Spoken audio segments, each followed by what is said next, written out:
Hi friends, வயல் நண்டு குழம்பு வைப்பது எப்படின்னு பார்க்கலாம். வாங்க வீடியோக்குள்ளே போய் பார்க்கலாம். வெங்காயம் கட் பண்ணி வச்சுருக்கேன். சின்ன வெங்காயம் தான் கட் பண்ணி வச்சுருக்கேன். 3 தக்காளி எடுத்து கட் பண்ணி வச்சுருக்கேன். புளி தண்ணி எடுத்து வச்சுருக்கேன். புளி தண்ணியில் என்னென்ன போட்டிருக்கேன்னா மல்லித்தூள், மிளகாத்தூள், மஞ்சத்தூள் போட்டு வச்சுருக்கேன். தேங்காய் அரைச்சி வச்சுருக்கேன். தேங்காயில் என்னென்ன போட்டு அரைச்சி வச்சுருக்கேன்னா சோம்பு, பூண்டு, மிளகு 3 சேர்த்து அரைச்சி வச்சுருக்கேன். கொத்தரங்காய் எடுத்து வச்சுருக்கேன். கொத்தரங்காய் நண்டு குழம்பு, வயல் நண்டு குழம்புல போட்டால் நல்லா டேஸ்ட்டாக இருக்கும். அது சாரெலாம் இறங்கி நல்லா ருசியாகவும் இருக்கும்.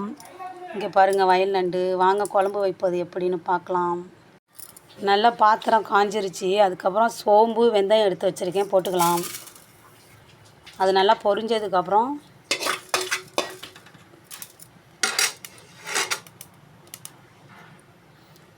நல்லா பொரிஞ்சிருச்சு. ஆயில் ஊற்றிக்கலாம்.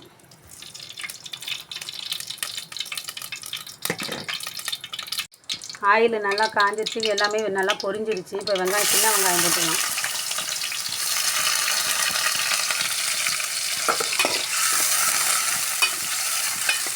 நல்லா பொன்னிறமாக வரணும் வெங்காயம்.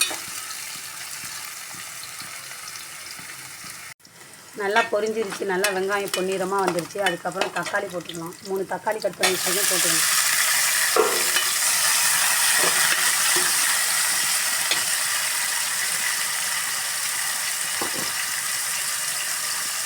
தக்காளி சீக்கிரம் வதங்கணும்னா கல் உப்பு போட்டுக்கோங்க. சீக்கிரம் நல்லா மையாக மதிக்கிறோம். இங்கே பாருங்கள், தக்காளி நல்லா வதங்கிருச்சு. எல்லாமே நல்லா வதங்கிருச்சு. எண்ணெய் பிரிஞ்சு வந்துருச்சு. தக்காளி சீக்கிரம் வதங்கணும்னா கொஞ்சம் கல் உப்பு போட்டிங்கன்னா சீக்கிரம் வதங்கிடும். இல்லைங்க நல்லா எண்ணெய் பிரிஞ்சதுக்கப்புறம் கொத்தரங்காய் போட்டுக்கலாம். கொத்தரங்காய் போட்டிங்கன்னா நல்லா டேஸ்ட்டாக இருக்கும். கிராமத்து குழம்பு இப்படி தான் இருக்கும் நண்டு குழம்பு. நீங்களும் ஒரு வாட்டி ட்ரை பண்ணி பாருங்கள், எப்படி இருக்குன்னு சொல்லி கமெண்ட்டில் சொல்லுங்கள் ஃப்ரெண்ட்ஸ். எல்லாம் நல்லா வதங்கி எண்ணெய் பிரிஞ்சு வந்துருச்சு. கடல் நண்டுலாம் போட்டுறாதீங்க கொத்தரங்காய். வயக்காட்டு நண்டில் மட்டும்தான் போடணும். இப்போ அடுத்து நண்டு கொட்டிக்கலாம். வயல் நண்டை கொட்டிக்கலாம்.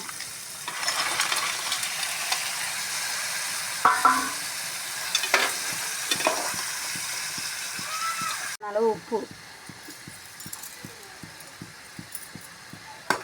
நல்லா வேகட்டும்.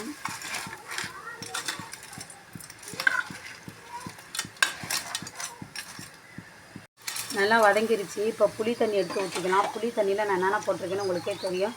மல்லித்தூள், மிளகாத்தூள், மஞ்சத்தூள் நான் அப்படி தான் கரைச்சி வச்சு தான் ரெடி பண்ணி குழம்பு வைப்பேன். பாருங்கள் கிராமத்து குழம்பு.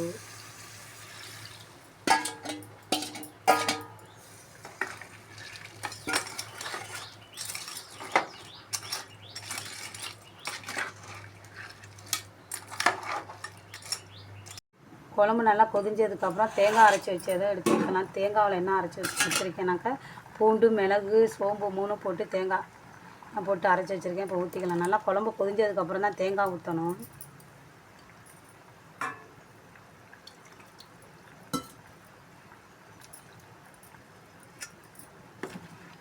நல்லா கொதியட்டும். இங்கே பாருங்கள் ஃப்ரெண்ட்ஸ், நல்லா குழம்பு கொதிஞ்சதுக்கப்புறம் தான் தேங்காய் ஊற்றணும். ஃபஸ்ட்டே ஊற்றிடாதீங்க, அந்த ஒரு டேஸ்ட்டு மாறிடும்.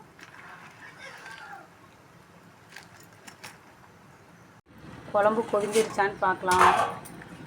நல்லா கொதிஞ்சிருச்சு. இங்கே பாருங்கள் கிராமத்து ஸ்டைலில் குழம்பு வச்சுருக்கேன். நீங்களும் ட்ரை பண்ணி பார்த்துட்டு எப்படி இருக்குன்னு சொல்லி கமெண்ட் பண்ணுங்கள். உங்களுக்கு வயல் நண்டு கிடச்சிச்சின்னா சமைச்சு சாப்பிடுங்க, உடம்புக்கு நல்லது. Bye friends.